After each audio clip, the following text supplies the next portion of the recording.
Boa tarde, meninos. As aulas de hoje de história elas vão se dividir em conflitos e grandes acontecimentos da década de 20 no Brasil e depois a Revolução de 1930. Na próxima aula, Revolução de 1930, que conta o fim da República Oligárquica no Brasil e o início de uma trajetória política de Getúlio Vargas, conhecida nos livros de história como Era Vargas, tá certo? Então, assim, a princípio a gente vai entender todo o processo histórico que desenrolou aqui no Brasil, a Revolução de 30, com todos os precedentes, aquilo que mais marcou na década de 20, até chegar a essa culminância no campo político. E vamos nos estender também para questões que aconteciam no mundo de uma forma geral. A década de 20 ela foi muito agitada, socialmente e politicamente falando, no Brasil. Então, assim, além de se refletir o que acontecia fora do Brasil, muitas coisas aconteceram internamente, seja no campo político, seja no campo social. Então, a partir de 1922, nós já temos aí a fundação do Partido Comunista aqui no Brasil. No mesmo ano, nós temos a Semana de Arte Moderna, que dá início ao modernismo brasileiro. Depois nós temos uma revolta urbana, conhecida como tenentismo, que a gente vai ver especificamente também nessa aula. E nós temos aí, no final da década de 20, a crise do café, em 1929, decorrente aí da quebra da Bolsa de Nova York, no mesmo ano. Culminando com essa transformação política em 1930, que foi a Revolução. O Partido Comunista no Brasil ele foi fundado em março de 1922 e ele refletia exatamente o que acontecia no mundo naquela época. Então, assim, na América, de uma forma geral, nos países, principalmente nos países latino-americanos, a década de 20 foi esse contexto em que surgiram os partidos comunistas e no Brasil não foi diferente. Se refletia exatamente tudo aquilo que acontece depois da afirmação do comunismo na Rússia, depois da Revolução Russa. Então, assim, essa ideologia comunista, ela se espalha, ela ganha muita repercussão e alguns adeptos que vão fazer isso ser transformado e ser concretizado de alguma forma no campo político. E, a princípio, é com a formação desse partido, para que eles pudessem atuar de forma legitimada no Estado.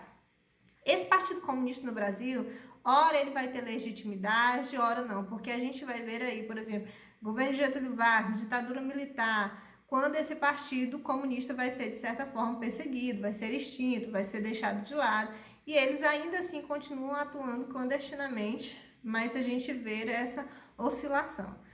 Entendam que foi criado em 1922, refletiu os anseios políticos do que se acontecia na política externa e especialmente do que foi confirmado com a Revolução Russa, que foi a concretização de uma sociedade comunista na Rússia por Lenin e depois Stalin. A Semana de Arte Moderna vocês veem aí muito no campo da literatura, mas ela tem ela traz em si uma transformação social muito grande que a princípio não pôde ser vista nem sentida na década de 20, só depois as consequências que gerou a Semana de Arte Moderna é que puderam de fato serem, serem compreendidas pela sociedade brasileira. Então, assim, a Semana de Arte Moderna no Brasil, para começar, ela quebrou paradigmas. Os artistas, principalmente os artistas de uma nova geração, entre eles de Cavalcante, Anita Malfatti, Mário de Andrade, enfim, de todas as áreas do campo artístico, se uniram e organizaram essa Semana de Arte Moderna no Brasil, que tinha como principal objetivo resgatar a essência brasileira nas expressões artísticas, aquilo que de fato falasse do Brasil, e dizer não a essa referência da Europa que sempre se copiou no Brasil. A Europa foi a nossa grande referência desde a colonização. Então, nós respirávamos o que a Europa respirava, nós bebíamos, nós consumíamos o que os europeus nos davam, em relação a tudo, a política, a arte. E esses artistas, quebrando paradigmas, iniciaram, organizaram essa Semana de Arte Moderna. Foi muito criticada à época e ela só foi entendida depois. Em 1922, se comemorava o centenário da independência do Brasil. Então, esse foi um dos principais questionamentos. Que independência? De que independência nós estamos falando? Nós nos tornamos independentes, será? Será que não existe nenhuma forma de estarmos presos a um sistema político, a um paradigma social, a alguma conduta que a Europa acabava influenciando no Brasil? Então, assim, esses questionamentos levaram e trouxeram a essência dessa Semana da Arte Moderna, que vai ser muito importante para o Brasil, sobretudo porque o brasileiro entende que é preciso se olhar e não olhar para o outro.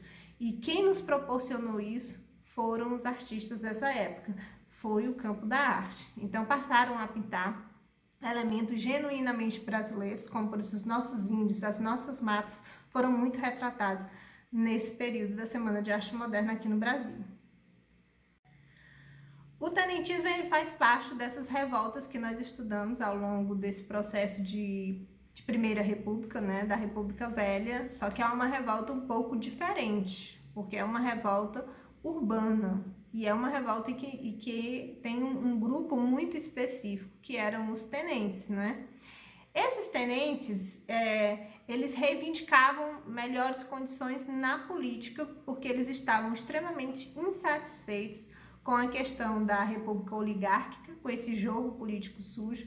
Então, eles queriam, na verdade, uma mudança na estrutura política, e alguns desses grupos de tenentes ousaram combater isso, e o final foi trágico, como a maioria das revoltas que vocês viram na República Velha, foi trágico, mas que deixou aí uma lição e que hoje está nos livros de história como algo heróico da parte desse movimento.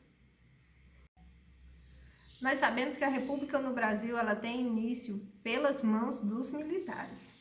Tanto que em 1889 a República ela se dá por meio de um golpe. Os militares tomam o poder, expulsam a família real, Dom Pedro II e toda a sua família, e inicia-se um governo provisório. E aí nós dividimos essa fase republicana em República da Espada, que são esses primeiros anos de governo, e República Oligárquica, que é o que a gente está vivendo nesse contexto agora, de ensino no campo da história.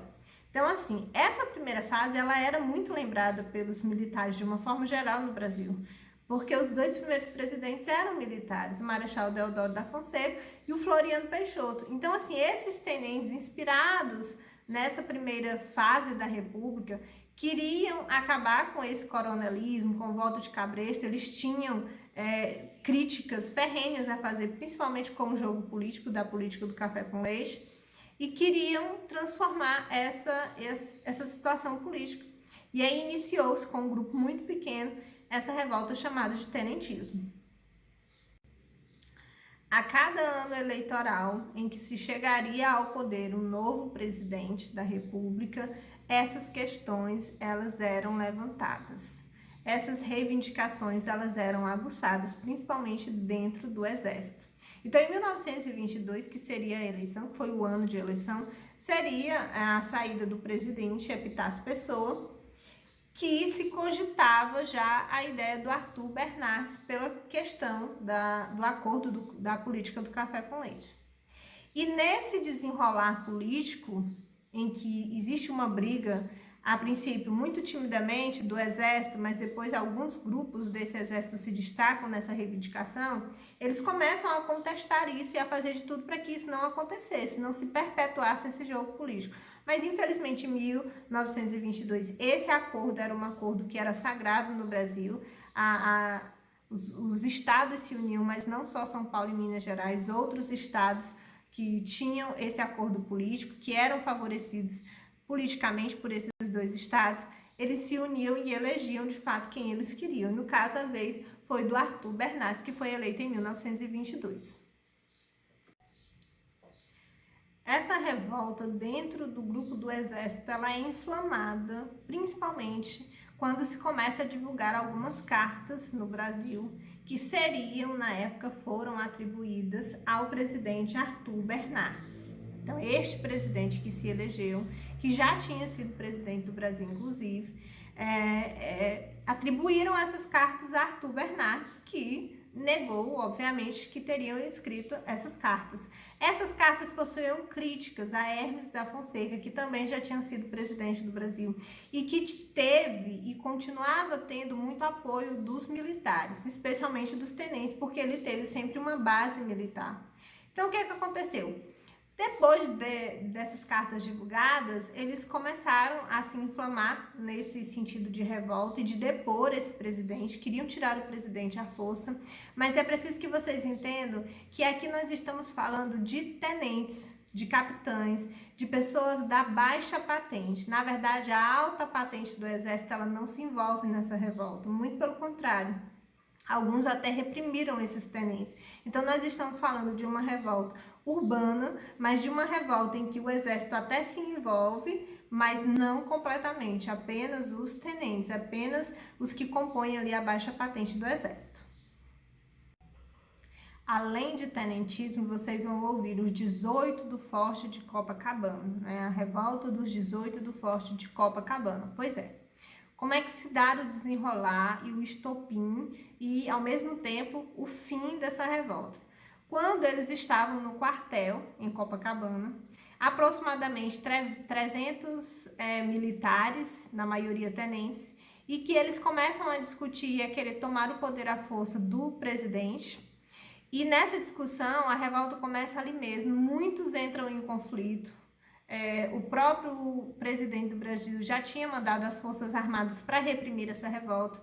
Destes saem 18, na verdade 17 tenentes saem do Forte de Copacabana e tentam ir até a sede do governo para depor o presidente à força. Eles saem armados e tentam fazer isso.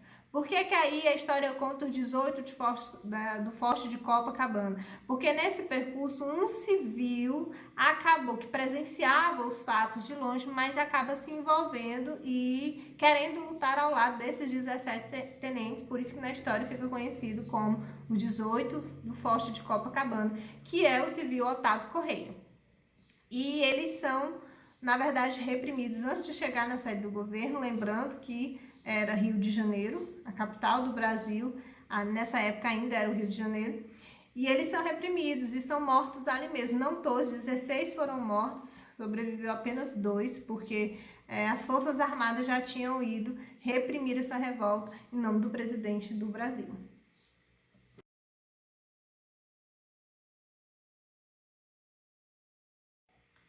Finalizando a década de 20 aqui no Brasil, nós temos a crise de 1929, que afeta diretamente o Brasil no campo da exportação do café. O nosso café, 70% desse café ia para os Estados Unidos. E quando acontece a grande crise, que é intitulada depois como a Grande Depressão, em outubro de 1929, quando de fato o estopim, a quebra da Bolsa de Nova York, os norte-americanos cessam com as importações. Então, assim, o café fica quase todo no Brasil. E na época o presidente do Brasil era o Washington Luiz, que teve que resolver esse problema. Mas ainda assim, mesmo com toda a agilidade política, o Brasil foi afetado, ele teve que comprar o café dos grandes cafeicultores, queimar as sacas de café para que o preço do café voltasse ao valor normal e não tivesse grandes prejuízos. E essa crise não atingisse muito, em uma escala maior aqui no Brasil. Mas além do café, outros produtos também acabaram favorecendo essa crise aqui no Brasil. O Brasil vendia, claro, seu principal produto de exportação era o café, mas também exportava muito banana e cacau. E no momento de crise, o mundo todo estava em crise, cessou-se essas compras, porque isso eram produtos, como eles costumavam dizer, de sobremesa. Então, quando as coisas estavam apertadas economicamente, se deixava de comprar isso. Então, o Brasil foi muito afetado pela crise de 1929, mas houve um jogo político que conseguiu aí não reconstruir, mas reencaminhar o valor de oferta e procura aqui no Brasil, como foi o caso do presidente Washington Luiz, com a sua medida de comprar as sacas de café e queimá-las.